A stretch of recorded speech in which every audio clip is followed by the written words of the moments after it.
ഈ ഒരു ക്വസ്റ്റ്യനിൽ പറഞ്ഞിരിക്കുന്നത് ട്രിഗണോമെട്രിനെ ബേസ് ചെയ്തിട്ടുള്ള ക്വസ്റ്റ്യൻ ആണ്. If cot square theta plus cot raise to 4 theta രണ്ടാണെങ്കിൽ then find the value of 2 sine raise to 4 theta plus sine square theta കണ്ടുപിടിക്കാനാണ്. ഓക്കെ, നമ്മൾക്ക് പ്രത്യേകിച്ച് തീറ്റേനെ പറ്റി ഒന്നും പറഞ്ഞിട്ടില്ല. അതായത് തീറ്റേനെ പറ്റി നമ്മൾക്ക് റെസ്ട്രിക്ട് ചെയ്തിട്ടില്ല. നീ തീറ്റ ഏതെടുക്കണം, തീറ്റ ഏതെടുക്കരുത് എന്ന് പറഞ്ഞിട്ടില്ല.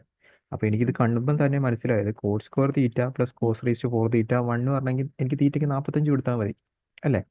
തീറ്റയ്ക്ക് 45 ഡിഗ്രി കൊടുത്തു കഴിഞ്ഞാൽ കോട്ട് തീറ്റയുടെ വാല്യൂ 1 ആണ്.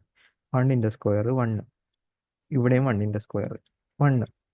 അപ്പോൾ അതിൻ്റെ ആൻസർ 2 പറഞ്ഞു കിട്ടും അല്ലേ? പിന്നെ അതുകൊണ്ട് ഇവിടെ നമുക്ക് സബ്സ്റ്റിറ്റ്യൂട്ട് ചെയ്ത് കഴിഞ്ഞാൽ ഫൈനൽ ആൻസർ ആയി. ട്രിഗ്നോമെട്രിയിൽ എപ്പോഴും തന്നെ നമ്മൾ വാല്യൂ സബ്സ്റ്റിറ്റ്യൂട്ട് ചെയ്ത് കൊടുക്കാൻ പറ്റുമോ നോക്കുക. അപ്പോൾ 2 ഇൻറ്റു സൈൻ റേസ് ടു 4 തീറ്റ, അതായത് സൈൻ 45ൻ്റെ